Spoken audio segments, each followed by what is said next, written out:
მინდა ვთქვა, რომ ხელისუფლებასთან სანამ ისინი მოვიდოდნენ ხელისუფლებაში, მანამდე მეგობრობდი მიშა სააკაშვილის გარდა თითქმის ყველა პიროვნებას ვიცნობდი. დაწყებული ოქროაშვილით, ეს იყო პირველი ადამიანი, რომელიც თავის იურიდიული კომპანიით მომსახურებას გვიწევდა. ამის შემდეგ ოქროაშვილის შემდეგ გავიცანი სამი თავიანთი სამეგობრო წრე, ძალიან მახლობლობდი ზურაბ ადეიშვილთან, კოტე კუბლაშვილთან, ასევე მერაბიშვილთან, თარგამაძე გიგისთან. მე არ ვცდილობდი ხელისუფლებასთან სიახლოვით რაღაც პრივილეგიები მიმიღო, უბრალოდ ამ ისტორიას ვერ გავიქცევით, იმიტომ რომ ამ ხალხს სანამ ვარდების რევოლუცია მოხდებოდა, მანამდე დიდი ხნით ადრე ვიცნობდი და ძალიან ახლოს. ქიბარ ხალვაში, პირადი მონაცემები, ბიზნესმენი, ინჟინერ-მშენებელი. მისი კომპანია არტი, რომელიც შეფასებული იყო $25 მილიონ 1996 წელს, გახდა Procter & Gamble-ის ოფიციალური დისტრიბუტორი. მას ეკუთვნოდა 10 მილიონიანი International Building Company-ის, იგივე IBC-ის 25%. 6 მილიონად შეფასებული შპს ლივოს 60%. ვარდების რევოლუციის შემდეგ მას ეკუთვნოდა ტელეკომპანია რუსთავი 2. 2007 წელს პოლიტიკური დევნის გამო დატოვა საქართველო. 2008 წლის 15 იანვარს გერმანიის მთავრობამ მას პოლიტიკური დევნილის სტატუსი მიანიჭა. როდესაც ხელისუფლებამ უკვე გადაწყვიტა, რომ ოქროაშვილი მათი ოპონენტი იყო, ამიკავშირა კეზერაშვილი და შემომთავაზა, რომ წავიდეთ გორში ობიექტის დასათვალიერებლად, სადაც მეც სიამოვნებით დავთანხმდით. ფაქტიურად ამ ჩვენს ვიზიტს უკანასვლაზე აღმოჩნდა, სხვა მისია გააჩნდა. კეზერაშვილმა მითხრა, რომ დავკავშირებოდი ოქროაშვილს და მეთქვა მისთვის, რომ ოქროაშვილი შეშვებული იყო ოპოზიციონერობას, ასე ვთქვათ, და არ წასულიყო ოპოზიციაში, არ დაეწყო პარტიული მოძრაობა და სამაგიეროდ მივიღებდით კარტ ბლანშს ბიზნესში, რაც გვინდოდა, იმას გავაკეთებდით.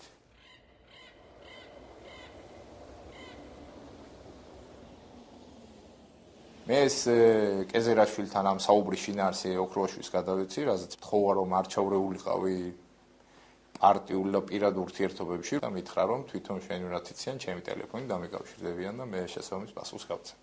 ხელისუფლება გრძნობდა, რომ ოქროაშვილი აპირებდა ოპოზიციაში გადასვლას. სექტემბრის 20 რიცხვში, ზუსტად 20 სექტემბერს ისევ ქონდა კეზერაშვილთან შეხვედრა, რომლის შინაარსიც იყო ესეთი. თუ მე ვიქნებოდი ოქროაშვილის მეგობარი და ოპოზიციონერი, მაშინ სახელმწიფო შესაბამის ცნობებს გაატარებდა ჩემს წინააღმდეგ. მე ვუთხარი, რომ მე აპოლიტიკური ადამიანი ვარ, ამის ერთ-ერთი მამტკიცებლად მოვიყვანე ის, რომ იმ პერიოდამდე ხელისუფლების მხრიდან ძალიან ბევრ თანამდებობაზე მუშაობის შემოთავაზება მქონდა, პლუს მინისტრის თანამდებობასაც თავაზობდნენ. აქედან გამომდინარე, მე ვუთხარი, პოლიტიკით დაინტერესებული რო ყოფილიყავი, მე აქამდე მივიღებდი ამ გადაწყვეტილებას, როცა თქვენ მეგობრობდით და მქონდა ამის საშუალება და მეორე მე ფინანსურად ზედმეტ დაინტერესებას არ ვითხოვ, არ მაინტერესებს და გავაკეთებ, რაც მე შემიძლია ჩემი ხელით გავაკეთო და შევხვდე. არა მარტო საქართველოში, სხვაგანაც გვეკეთებია ბიზნესი და არც ერთ ხელისუფლებასთან არ ყოფილვართ მეგობრობისა და არ ვიცი საჩუქრებითა და ძღვენის მირთმევით რომ გაგვეკეთებინა რამე. მე ეს კეზერაშვილს აუხსენი, მე მითხრა, რომ ეგეთი რამე არ ხდება, ჩვენ პატარა ქვეყანა ვართ, ბიზნესი ქვეყანაში დამოუკიდებელი არ არის, აქედან გამომდინარე, ან აქით, ან იქით.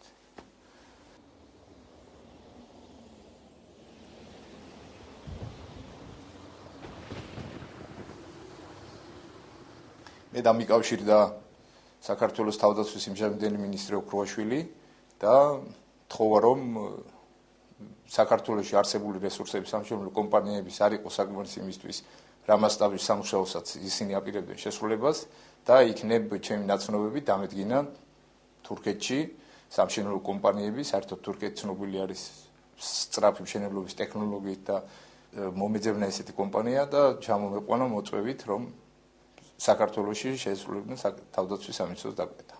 ფაქტიურად სახელმწიფოს მხრიდან მოთხოვნა იყო ტენდერის გარეშე გაეკეთებინა ამ სამშენებლო კომპანიებს შეესრულებინა სამუშაო. მიზეზი იყო ის, რომ არ იყო გარკვეული სახელმწიფო სტრუქტურები, ხელისუფლება იმაში, თუ საშენებას აპირებდნენ. როდესაც დამიკავშირდნენ და მითხრეს, რომ ამ კომპანიას უნდა შეესრულებინა სამუშაო, მე ვუთხარი, რომ мотиваციის გარეშე ამის შესრულება ძნელია, მე ძალიან მიჭირს სახელმწიფოს შუამავლის როლის თამაში და ერთ-ერთ კომპანიისგან შევისყიდე 25%-იანი წილი, რაც მთავრობამ ხელისუფლებამ გამოვიყენა თავიანთი პიარისათვის ოქროაშვილის წინააღმდეგ, თითქოს ოქროაშვილმა თავის მეგობარს გადასცა ტენდერის გარეშე დაკვეთები. ტენდერის გარეშე იყო კეზერაშვილის მიერ გადაცემული ეს დაკვეთები და ასევე ვთქვათ იუსტიციის სამინისტროს მხრიდან. შეუძლებელი იყო ტენდერების გაკეთება იმდენად რამდენადაც ვთქვათ ავიღოთ ესეთი მომენტი. როდესაც დანის ციხის მშენებლობა დაიწყო, გათვლილი ჰქონდათ 3000 პატიმარზე. როდესაც დამთავრდა, ეს უკვე იყო 4000 პატიმარზე. ერთ-ერთ კორპუსში კეთდებოდა სამზარეულო, შემდეგ გადაწყვიტეს, რომ სამზარეულო უნდა გაგვეტანა გარეთ ახალი შენობა უნდა დაგვედგა. ეს არ არის უბრალო სამუშაო, აქ ყოველ კამერას ჭირდებოდა იზოლირება, დამცავი არმირება, იმისათვის რომ კამერებს შორის არ ყოფილიყო კომუნიკაცია. ურთულეს პირობებში ვიმუშავეთ, მიუხედავად ამისა, მე ვთქვი, რომ ძალიან სწრაფად და ხარისხენად შესრულდა ეს სამუშაოები. პირადად პრეზიდენტმა გადაუხადა მადლობა, მაგრამ აგვისტოდან დაიწყო პრობლემები. შტურმზე გადავიდა ხელისუფლება, დააპატიმრეს ერთ-ერთი პარტნიორი გოგოა, IBC-ის დირექტორი მეტრეველი, უპატიოსნესი ადამიანია და მშრომელი ადამიანი, რომელიც ასე ვთქვათ, აწამეს და ცოტა არ იყოს თავს თლად ჯანმრთელად ვერ ძნობს მას შემდეგ, რაც ახალაიას ციხეში იმყოფებოდა. შემოწმება შევიდა ჯერ IBC-ში, შემდეგ შევიდა ART-ში და იქვე პრიზაში. ამ კომპანიებში ყველაში შევიდნენ და დაიწყეს აქტების შედგენა. ამ ფინანსური პოლიციის ჯგუფს ხელმძღვანელობდა ბატონი დავით კირკიტაძის ძმა, სახელი არ ვიცი, რომელიც გამოირჩეოდა თავისი უხამსობით, უზრდელობით და აგრესიით.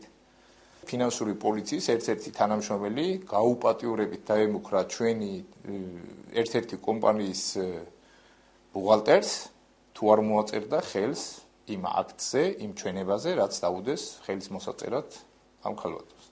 შემოწვიდნენ კომპანიაში ყველა დოკუმენტაცია ჩაყარეს მეშოკებში, ბუღალტრული დოკუმენტაცია, ისე იურიდიული დოკუმენტაცია და წაიღეს ფინანსურ პოლიციაში. მალხას ოსაძე, პირადი მონაცემები, ინჟინერ-მშენებელი. 2006 წლიდან იყო International Building Company-ის მთავარი ინჟინერი. 2007 წლიდან ამავე კომპანიის დირექტორი. ჯარით შემოვიდნენ, როგორც ციხის მშენებლობაზე და წაგვართვეს ყველაფერი, ასევე გორის სამხედრო ბაზის მშენებლობაზე და იქაც წაგვართვეს ყველაფერი. გამოცხადდა ზებნა ქიბარ-ხალვაშზე,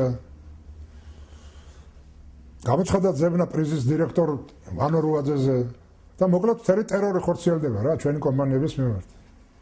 ცოტა ხანში დაიჭირეს ქიბარ-ხალვაშის ძმა ნიაზ ხალვაში. სახლში შესვლის წინ ქუჩაში სახლთამისული ვიყავი უკვე ორი კაცი დამეწია რა უკან ნიაზ გაჩერდით საქმე გვაქვს. ნიაზ ხალვაში, ქიბარ-ხალვაშის ძმა, პირადი მონაცემები. ავტომექანიკოსი. შპს არტის 7%-ის და ძმასთან ერთად შპს პრიზას 51%-ის მფლობელი. თვითონ აჭარის კონსტიტუციური საფუძვლების დეპარტამენტის უფროსი მებულობდა მონაწილეობას ჩემს აჭარაში. პირველი შეკითხვა იყო, შენი ძმა სად არის უკვე მოგეთქვეს? და ფული არის საჭირო. მე პრაქტიკულად ძევლად ამიყვანეს. მეუბნებოდი, რომ ეს ირაკლი ოქროაშვილის გირაოს თანხა იყო გადასახდელი, რომ ეს აუცილებელი და სასწრაფო იყო. ის რომ ჩვენ ვისჯებოდით იმისათვის, რომ ესეთ ცუდ ადამიანთან მეგობრობდით რა. ეს თვითონ დათახალაია მეთქრა რა. დააგავეს ოქროაშვილი 25 სექტემბერს, სახელმწიფო აცხადებდა, რომ ჩემზე იყო ძებნა გამოცხადებული, მაგრამ როდესაც დასჭირდათ, მომძებნეს დაინიშნა შეხვედრა კეზერაშვილთან. კეზერაშვილმა მითხრა, რომ მე უნდა გამიხადა 10 მილიონი ოქროაშვილის გირაოს საფასური და 7 მილიონი ჩვენი კომპანიების ჯარიმა, რომელიც მისივე თქმით იყო ის მოცულობა, რომელიც სავარაუდოდ ჩვენმა კომპანიებმა გამოიმუშავეს 2003 წლის ვარდების რევოლუციის შემდეგ იმ პერიოდამდე და მისი თქმით ჩვენ არ ვიყავით ღირსი, იმიტომ არ ვიყავით მხარდამჭერები ხელისუფლების და არ ვიმსახურებდით არავითარ მოგებას. საღამოს 9 საათზე დამაკავეს მეორე დღის ღამის პირველ საათამდე მიდიოდა საუბარი თანხაზე. უნდა გადაგვეხადა ეს სასწრაფოდ 2 დღის განმავლობაში და ვიქნებოდი ხელშეუხებელი, გივარიძე ძებნა შეწყდებოდა და გავაგრძელებდით ჩვენ საქმიანობას ჩვეულებრივ.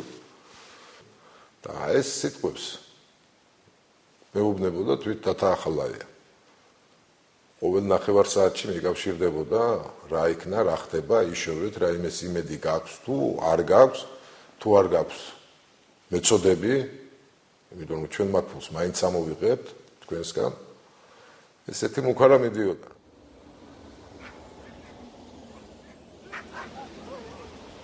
გარკვეული დრო გავიდა ჩემი დაკავებიდან და ფულის შოვნის საშუალება და ის დაინახეს რომ აღარ იყო და ჩემი დაკავებით მაგენი ესე იოლად და მალე ფულს ვერ მიიღებდნენ. შემდეგ წამოიწია ეს მანქანის თემა. დამკითხეს მანქანის თაობაზე, როგორ შევიძინე, ვისგან შევიძინე, როდის გავყიდე, პლუს რამდენად გავყიდე მანქანა. რაღაც თხოვნის სახითაც გაიჟღერა ვიგენისგან, არჩევის სახითაც, რომ მე მეღიარებინა, რომ ვიცოდი, რომ მანქანა იყო მოპარული და შეგნებულად ესეთი მანქანა გავყიდე. გადაცვია კატეგორიული ვარი ვთქვი და რომელიც რომ დღემდე მეეჭვება. რომ მოპარული ნამდვილად იყო თუ არ იყო. მანქანის ექსპერტად მე ნამდვილად არ გამოვდგები, მე ვთქვი ის რომ დავდიოდი თურქეთში, სერვის ცენტრში შევდიოდი.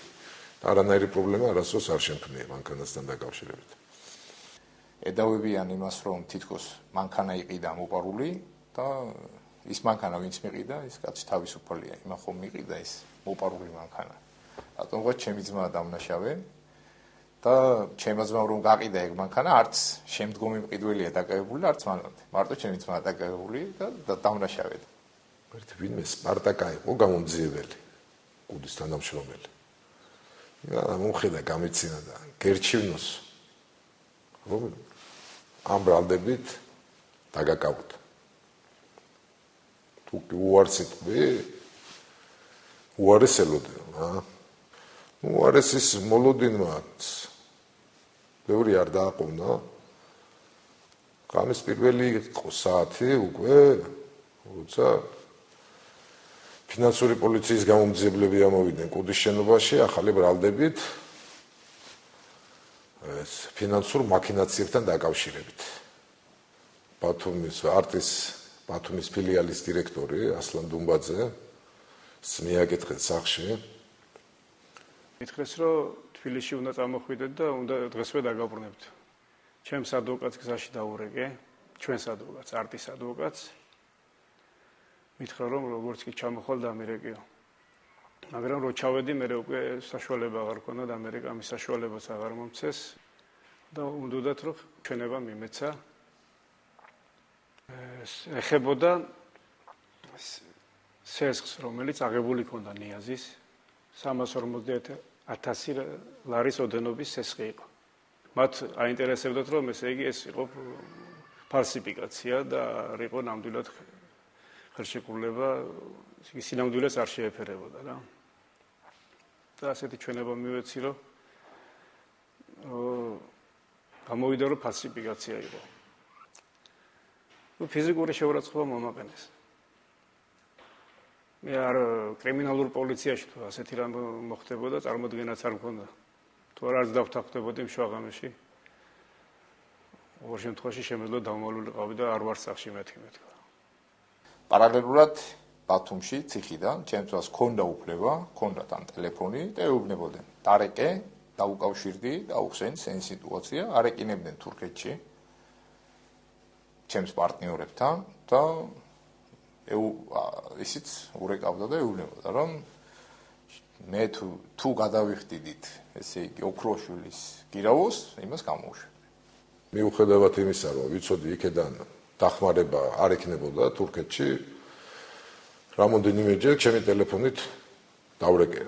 ჩემი ტელეფონი მიუხედავად იმისა, როგორც ამიყვანეს, ეგრევე ჩამომართვეს, ნომრები გადაამოწმეს, ისე დამიბრუნეს, მხოლოდ მათი ნებართვით, აბა ეხლა ტელეფონს გამომიჩოჩებდნენ მაგიდაზე, აბა გადარეკე რას გეტყვიან, აბა გადარეკე რას გეტყვიან.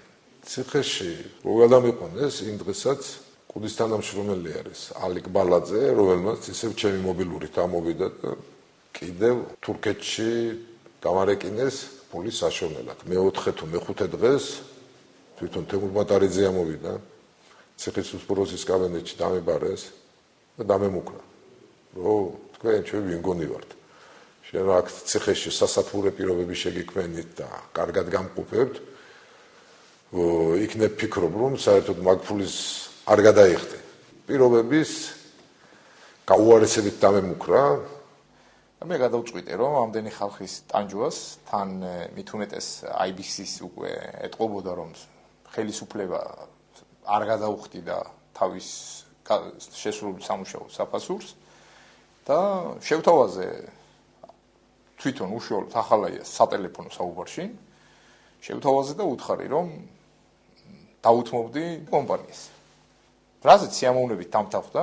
In September 2007 2007 წლის სექტემბრის 1 ღამეს საქართველოს ხელისუფლებამ ყოველგვარი ახსნა განმარტების და წინასწარი შეტყობინების გარეშე ჩამოართვა ჩვენს კომპანიას ყველა აქტივი. იუჯარ კარდი, International Building Company-ს თურქი პარტნიორების იურისტი. ამასთან ერთად სახელმწიფომ უარი განაცხადა ჩვენს მიერ შესრულებული სამუშაოების ანაზღაურებაზე, რაც დაახლოებით 13 მილიონ ლარს შეადგენდა. კომპანიის კაპიტალის გადასარჩენად ხალვაშმა შემოგთავაზა კომპანიის გადაცემა ხელისუფლების მიერ განსაზღვრული პირისთვის. საკომპენსაციოდ ქიბარ ხალვარს თურქი პარტნიორებისთვის უნდა დაეთმო წილები მისი სხვა კომპანიებიდან.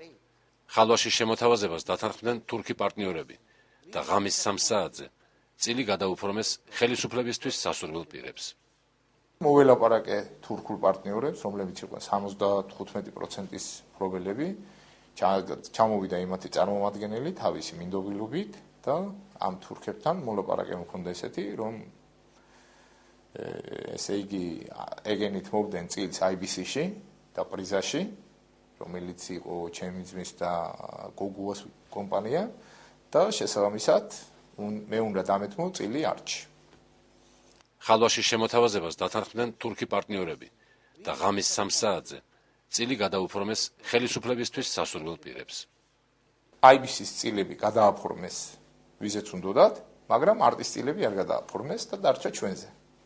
ფაქტიურად ეს იყო ის, რომ მე მომატყუებინეს ჩემი პარტნიორები და თქვათ წამოვიღე თურქული მხარის წილი მე თურქებმა ვერ მიიღეს. Mr. Halvashi left Georgia.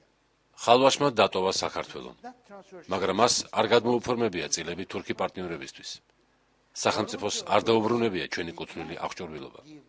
შედეგად თურქმა პარტნიორებმა დაკარგეს უამრავი ფული, დაკარგეს რეპუტაცია, როგორც თურქეთში, ასევე მის საზღვრებს გარეთ, მათი საკრედიტო ურთიერთობების გამო ბანკებთან. რაც ინვესტორს უმკვიდრებს არასასურველ იმიჯს კომერციულ და არაკომერციულ წრეებში.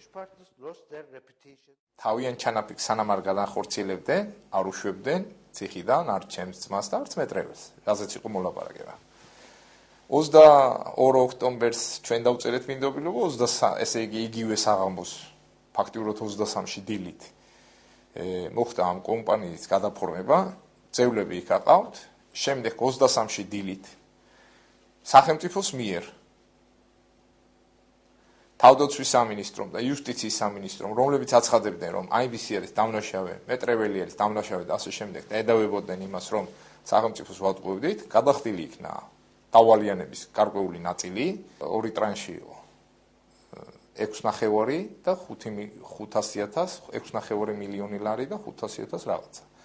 ეს გაკეთდა 23-ში, 25-მდე, შესაბამისად 23-დან 25-მდე მოხდა ამ თანხის ოქრუაშვილის გირაუს ანგარიშზე გადარიცხვა, ამის შემდეგ დააბრუნეს ხალვაში და ჩემი ძმა და მეტრეველი და დაიწყო შემდგომი ეტაპი.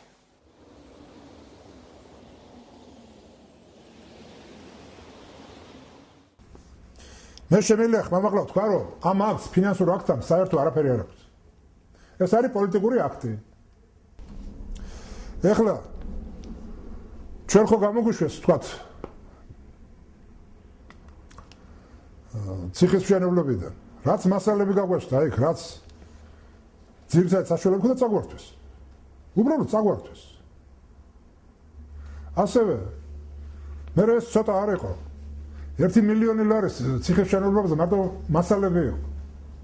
9 მილიონის ძირითადად საშუალებები იყო. ასევე 1 მილიონის მარტო 4 გენერატორი იყო. რომელიც დენის არ მიწოდების შემთხვევაში ამ გენერატორებმა უნდა უზრუნველყონ მთელი ციხის განათება. ეს გენერატორები დღესაც გამოწერილიც არ აქვთ. ესე იგი უბრალოდ წაგვართვეს. თქვა და ჩვენ გვაწერია, მაგრამ არ გვაძლევ. და ფულის გადახდაზე ხო ზედმეტია ლაპარაკი. ასევე მოიქცენ გორშიც. წაგვართვეს 4 მილიონი 9 ლარის სამშენებლო მასალები, 1,5 მილიონი ლარის ძირითადად საშუალებები. წაგვართვეს ტექნიკის ნაწილი. მასალები ეს 1,5 მილიონი, რომელსაც ზედმეტობაში გვაწერენ, ყველა იყო აღრიცხული ბუღალტრულად.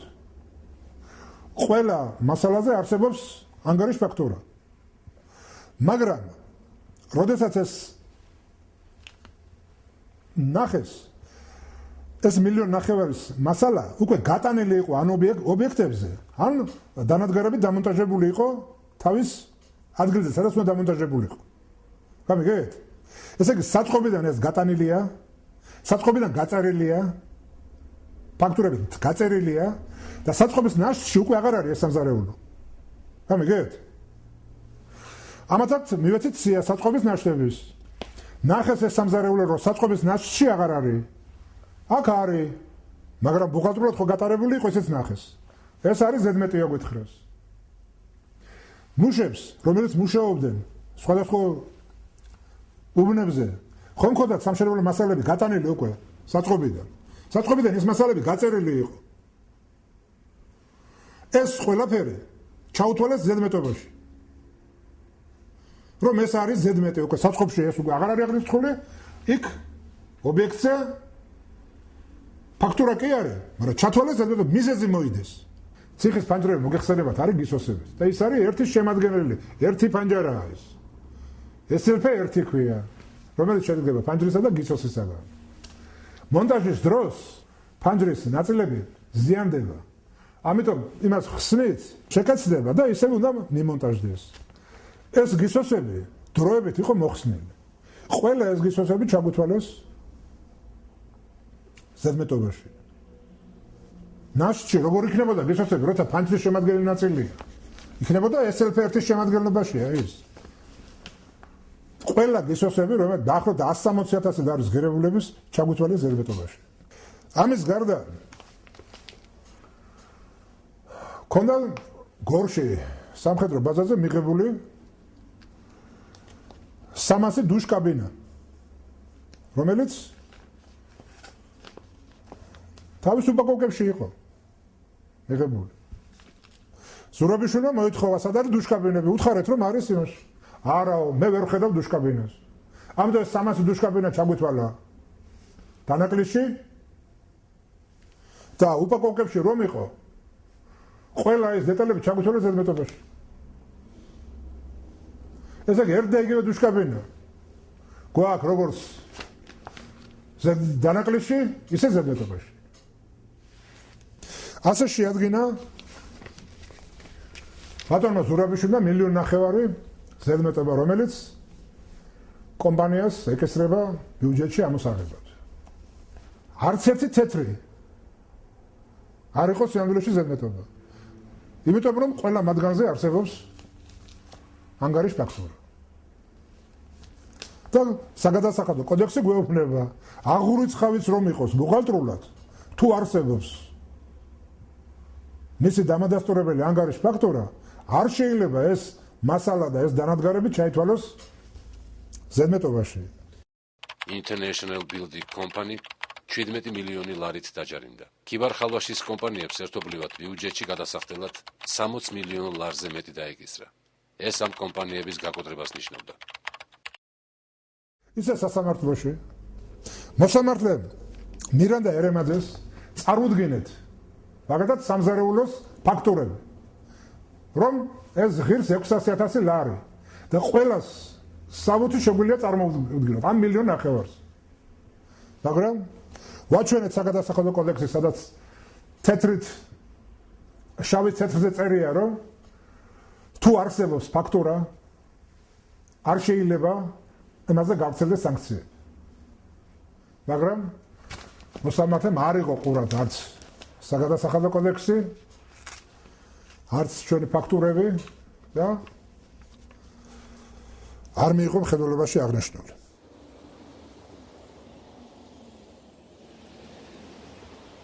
კომპანია არტი 1996 წელს შეიქმნა. 2000 წელს მან მიიღო Procter & Gamble-ის პროდუქციის აზერბაიჯანში დისტრიბუციის უფლება. 2-3 წლის შემდეგ კი იგივე პროდუქციის დისტრიბუციის უფლება სომხეთში. მარტინს ვეცვანაქსი, Procter & Gamble-ის მენეჯერი საქართველოსა და სომხეთში. არტი ჯგუფის გენერალური დირექტორი. ქიბარ-ხალვაშმა 2005 წელს შემომთავაზა გენერალური დირექტორის თანამდებობა და მალე სამუშაოდ თბილისში გადმობარგდი. კომპანია შექმნილი იყო ვარდების რევოლუციამდე დიდი ხნით ადრე და მისი წარმატების ძირითადი პარამეტრები არანაირად არ უკავშირდებოდა ვარდების ხელისუფლებას. 24 სექტემბერს არტი ჯგუფის ოფისში შემოვიდა ფინანსური პოლიცია, დაახლოებით 100 შეერაღებული ადამიანი და მას შემდეგ დაიწყო პრობლემები არტი ჯგუფის წინააღმდეგ. როგორც მახსოვს, ოქმის მიხედვით, ჩხრეკის მიზეზი იყო ეჭვი იმის შესახებ, რომ თავს ვარიდებდით საბაჟო გადასახადებს. რეალურად კი იმ დროისთვის უკვე 2 წლის გაუქმებული იყო საბაჟო გადასახადები, ყოველ შემთხვევაში იმ საქონელზე, რომლის იმპორტსაც ჩვენ ვაწარმოებდით. ანუ თავს ვერ ავარიდებდით იმ გადასახადს, რომელიც არ არსებობდა. და იმ შემთხვევაშიც, თუ არტის მიერ ასეთი ქმედება ჩადენილი იყო გადასახადის გაუქმებამდე, მაინც გაუგებარია კომპანიის დალუქვის და დაპატიმრების მოტივი, რადგან 2 წლის წინანდელი საქონელი უკვე გაყიდული იყო და საბუთების შემოწმებას კომპანიის საქმიანობის შეჩერება არ სჭირდებოდა. თუმცა კომპანიის დალუქვის მოტივზე თვითონ ხელისუფლების წარმომადგენლები ალაპარაკდნენ. მათი აზრით, არტი ფინანსურად ეხმარებოდა ოპოზიციას და ჩვენს წინააღმდეგ სანქციები ამიტომ აამოქმედეს. მე გენერალური დირექტორი ვიყავი და ვიცი, რომ კომპანია არანაირ პოლიტიკურ დაფინანსებას არ აწარმოებდა და რომც დაიფინანსებინა, ეს არ შეიძლებოდა ყოფილიყო არტის წინააღმდეგ განხორციელებული სანქციების სამართლებრივი საფუძველი. ალბათ კომპანიაში შემოჭრის გამართლების მიზნით საქართველოს პრეზიდენტმა ერთ-ერთ საჯარო გამოსვლაში განაცხადა, რომ ჩვენი კომპანია მონოპოლისტი იყო და ირაკლი ოქრუაშვილი თითქმის ტანკებით იცავდა ჩვენს ინტერესებს, რომ სხვა კომპანიებს კონკურენცია ვერ გაეწიათ. მე უკვე ვთქვი, რომ ჩვენმა კომპანიამ მანამდე დიდი ხნით ადრე მიაღწია წარმატებას, ვიდრე სააკაშვილი საერთოდ გამოჩნდებოდა პოლიტიკის მაღალ არენაზე. ადამიანმა განსაზღვრება გააკეთა, რომ ერთ-ერთი კომპანია, რომელსაც ოქრუაშვილი ტანკებით იცავდა, ყიდის, კბილის პასტიდან, პამპერსებამდე, ყველაფერს, თურმე მონოპოლიზმი ყოფილა ის, რომ მრავალი სახეობის პროდუქციას ვიდით ჩვენ. და მე გული მტკივა, ქვეყნის პრეზიდენტმა ისიც არ იცის რა არის მონოპოლია. მონოპოლია არის ერთი სახეობას მხოლოდ ერთი კომპანია, რომ ყიდის ქვეყანაში. შეიძლება კონსულტაციები გაიაროს. ხანძარი არტის საწყობში. სახში ვიყავი, 19 ნოემბერი იყო და ფინანსური პოლიციის თანამშრომლმა მოიტანა უწყება, რომ მე ვიყავი დაბარებული სასამართლოში და სახელმწიფო რაღაცას მე დავებოდა. მე ამ ძალადობის და ამ მოტყუების სურვილი არ გამიშდა, რის გამოც დავდოვე საქართველოს. როდესაც გარკვიეს, რომ თურმე მე გერმანიაში ვარ, მოძებნეს მიმალვაში ყოფი ერთ-ერთი დირექტორი და უთხრეს, რომ ქიბარი დაბრუნდეს საქართველოში და ახლა საპრეზიდენტო არჩევნებია მოსალოდნელი და პრეზიდენტ მხარში ამოვუდგეს და თქვენ ისე აღორძინდებით და დავგიბრუნდებათ თქვენი ძლიერება და ყველაფერს უკან მიიღებთ. სააკაშვილის მხარდაჭერად მე აღარ გამოვდგები არასდროს. აქედან გამომდინარე უარი უთხარი, რატომღაც ეს არ მოეწონათ და დაემუქრნენ, რომ გაგვანადგურებდნენ. ჩემი აზრით ეგ იყო საბაბი იმისა, რომ დეკემბრის ბოლოს დაახლოებით 25 რიცხვი იქნებოდა, დაიწვა შეპესი არტის საწყობები, სადაც ზარალი შეადგენდა დაახლოებით $5 მილიონ. როცა პირველი ორი სახანძრო მანქანა მოვიდა, იწვოდა მხოლოდ ხის ცარიელი პალეტები, საწყობიდან მოშორებით. როდესაც მეხანძრეებს წყალი გაუთავდათ, კომპანიის ტერიტორიაზე არსებულ სახანძრო სისტემასთან მიერთება გადაწყვიტეს. აღმოჩნდა, რომ სისტემაში წყალი არ იყო. ამიტომ წავიდნენ წყლის ხელმეორე დასავსებად და სახანძრო მანქანები უკან 40 წუთის შემდეგ დაბრუნდნენ. ღამის საათებში, როცა საცობები არ არის, სახანძრო 40 წუთის განმავლობაში არ მოდიოდა. სანამ მეხანძრეები მოვიდნენ, ხანძარი გაძლიერდა და საწყობზე გადავიდა. მათი მოსვლის შემდეგ საწყობის გადარჩენა შეუძლებელი იყო. ხანძრის შემდეგ კომპანია თბილისის წყლისგან მივიღეთ ოფიციალური დოკუმენტი, რომ წყალი ხანძრის დროს გადაკეტილი არ ყოფილა. მაშინ ისმის კითხვა, რატომ ვერ ჩააქრეს ცეცხლი მეხანძრეებმა? ჯერ გამოძიებამ ხის პოლეტებთან, ანუ ხანძრის კერასთან ახლოს იპოვნა საწვავის ჭურჭელი და ხელთათმანები. მერე ექსპერტიზამ დაასკვნა, რომ ჭურჭელში აალებადი ნივთიერება არ იყო. მაგრამ დარჩა უამრავი კითხვა. რატომ არ იყო სისტემაში წყალი? თუ თბილ წყალს ის გადაკეტილი არ ჰქონდა? რატომ არ მოდიოდა სახანძრო მანქანები 40 წუთის განმავლობაში და ასე შემდეგ? უარი სადაზღვევო ანაზღაურებაზე. ბუნებრივია, ყველა ვიმედოვნებდით, რომ ზარალს აანაზღაურებდა სადაზღვევო კომპანია. მზღვეველი შემოწმების და გარკვეული პროცედურების შემდეგ აცხადებდა, რომ 6 თვე იყო მაქსიმალური ვადა, რა დროშიც მათ ზარალი უნდა აენაზღაურებინათ. მზღვეველს რისკები გადაზღვეული ჰქონდა საერთაშორისო კომპანიაში. თითქოს ყველაფერი ნორმალურად მიდიოდა, მაგრამ დღემდე სადაზღვევო თანხა გადახდილი არ არის. სადაზღვევო კომპანია, რომელიც ფაქტიურად გამოვიდა ისე რომ ექვემდებარებოდა ახალაიების კონტროლს და ახალაებმა გააფრთხილეს, რომ ჩვენ ვერ ავიღებდით იმ სადაზღვევო თანხას, რომელიც გვეკუთვნოდა, ჩვენი კომპანია ვერ აიღებდა და ეს შესრულდა დღემდე სადავოარის და სადაზღვევო კომპანიას ეგ თანხა არ გადაუხდია, რომელიც შეიძლება ძალიან დიდ ტვირთად და იმიჯად დაადგეს ამ სადაზღვევო კომპანიას, იმიტომ რომ უსმენს ხელისუფლებას დღევანდელს. და ისევ ჩნდება კითხვები. თუ რატომ არ იქნა თანხა გადახდილი? იმიტომ რომ ეს იყო სადაზღვევო კომპანია PCI, რომელიც უკავშირდებოდა საქართველოს ბანკს, რომელიც თავის მხრივ დაკავშირებული იყო საქართველოს ხელისუფლებასთან. სხვა ახსნას ჩვენ ვერ პოულობ, რადგან სადაზღვევო კომპანია ვერ ასახელებს ვერანაირ მიზეზს, თუ რატომ არ გვინაზღაურებს სადაზღვევო გარიგებით გათვალისწინებულ თანხას.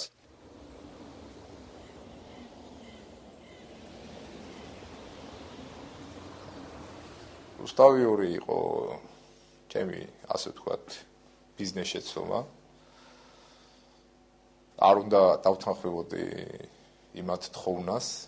ამის შემდეგ ჩემ თხოვნას მოყვა ის, რომ სარგებლობდნენ მაგალითად ჩემი მეგობრობით და ხშირი იყო სარედაქციო საქმიანობაში ჩარევა. საწყის ეტაპზე, როდესაც თვითონ კარგად აკეთებდნენ საქმეს, შესაბამისად აისახებოდა, რომ ხელისუფლება კარგად მუშაობს და დადებითი შედეგებია, ხალხი მაყოფილია და ასე შემდეგ და რუსთავიურსაც არ ჰქონდა პრობლემა. როგორც კი დაიწყო ხელისუფლებამ რაღაც შეცდომების დაშვება, პრეზიდენტმა და მისმა ჯგუფმა დაიწყო ჩვენზე დაბრალება, თითქოს ჩვენ მოფუჭებდით. ძალიან მარტივი მაგალითია, დაახლოებით გირგვლიანის გახმაურებული ამბის შემდეგ ხელისუფლება ცდილობდა, რომ შეზღუდვები დაეყენებინა და ის შეხვედრა მოითხოვა სააკაშვილმა, რომ პრეტენზია დაგვიყენა, რომ რუსთავიური ანტისახელმწიფოებრივ პროპაგანდას ეწევოდა. მაშინ მითხრა, რომ მე მეგონა ამ ქვეყანას ავაშენებდიო, მაგრამ არ გამოდისო. ერთადერთი საშუალება ის დამჩენია, რომ ახლა წავალ მე ოსეთში ვიომებ და ბომბები რომ ჩამოგივარდება ესოშიო, მაშინო მიხვდებიო თურმე რასაშავებთ თქვენ და თქვენიო დირექციაო რუსთავიურის, ასე მითხრა პრეზიდენტმა. შურისძიება სკოლის რემონტით. ერთი ძალიან საინტერესო ეპიზოდია, უნდა მოვყვე აუცილებლად, არ შემიძლია იმის გარეშე.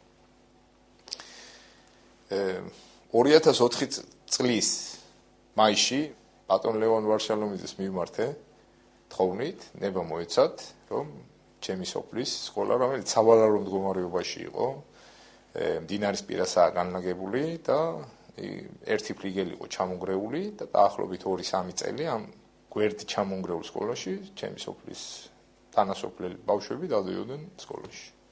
ჩემი დაფინანსებით და ჩემი ძმის ხელმძღვანელობით მოხდა ამ სკოლის რესტავრირება. ძალიან ავარიულ მდგომარეობაში იყო სკოლა. წყალდიდობის შედეგად დანგრეული, ჩამონგრეული კედლები, ბათქაში საერთოდ ზოგიერთ ოთახში ისე საშინლად იყო, რომ ბავშვების შეყვანაც არ შეიძლებოდა. სად არ ვითხოვე, ვის არ შევეღვედრე, მაგრამ არავინ ყური არ მათხოვა და არც მთავრობამ არც არავინ და უცებ გამოჩნდა საიდანღაც ჩვენი სოფლის მკვიდრი კიბარ ხალვაში ბიზნესმენი, რომელმაც თავისი სახსრებით და ხარჯებით გაგვირემონტა სკოლა. სკოლას მთლიანად გამოუცვალა ყველაფერი. იატაკიდან დაწყებული ფანჯრები, კარები, გარემონტა ამოაშენა. გაიხსნა სკოლა იმავე წლის ნოემბრის თვეში, 8 ნოემბერი იყო.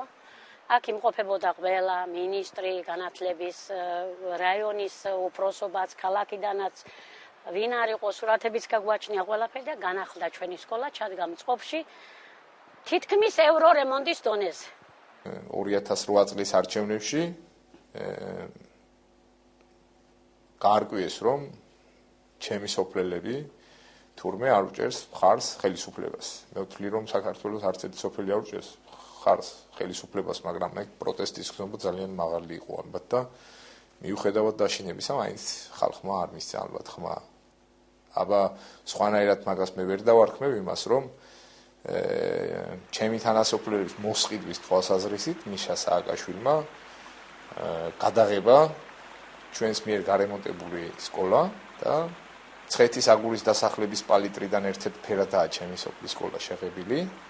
როდესაც ჩემს სოფლის გვერდით, იგივე სასოფლო საბჭოში თუ გამგეობაში შესული გორგაძევის საშუალო სკოლა არც 2004 წელიწადს გარემონტებულა, არც შემდგომ წლებში და არც დღეს ისევ იმ დღეში არის და ხელი არ შეუხლიათ.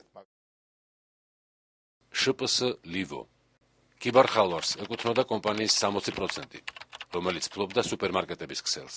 ხელისუფლებამ კომპანიის ქონება დააყადაღა. ამ დროს ქსელში დიდი რაოდენობით სასურსათო პროდუქცია ინახებოდა. უმსგავსობაა ისიც, რომ აგვისტოს მოვლენების დროს, როცა საქართველოში ეგეთი ტრაგედია დატრიალდა და ომი მოხდა, ლივოს ადმინისტრაციამ ხელისუფლებას მიმართა, რომ თქვენს მიერ დაყადაღებული პროდუქცია, რომელიც დღეს შეიძლება გამოსადეგარი იყოს და ერთი თვის შემდეგ შეიძლება ვადა გაუვიდეს, ყვების პროდუქტებზეა საუბარი, შეიძლება გადავცეთ ლტოლვილებს, იმიტომ რომ პრობლემა იყო. სხვა რესურსები მე საქართველოში მაინც აღარ გამოჩნია. ხელისუფლება შეეშინდა ის, რომ კიბარმა არ გადასცეს ამ ლტოლვილებს ეს თანხა და არ დაიმსახუროს სიმპათია, ამისათვის მოვიდნენ და იმ დიდი შიში შემდეგ თავიანთი ბოქლომებით დაკეტეს და ჯიბეში ჩაიდეს გასაღები და დღესაც იქ ფუჭდება ეგ საკონები. პიარი თავშესაფრის ნაცვლად.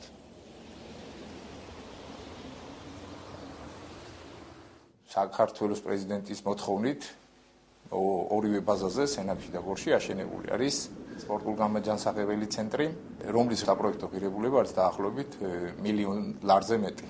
მიუხედავად იმისა, რომ ჩვენ თვლიდით და შეთავაზებაც იყო, რომ არა ეს უნდა აშენებულიყო, არამედ თავშესაფარი დაბომბვის საწინააღმდეგოდ პერსონალისთვის, ეს არ იყო გათვალისწინებული და ესეთი ობიექტების შენებლობა მხოლოდ ითვალისწინებდა პიარს და რომ ხალხს დაენახა, რომ რა ლამაზია. ის რაც მიწისქვეშ იმალებოდა, იმათთვის არ იყო საინტერესო, იმიტომ არ იყო ხილული.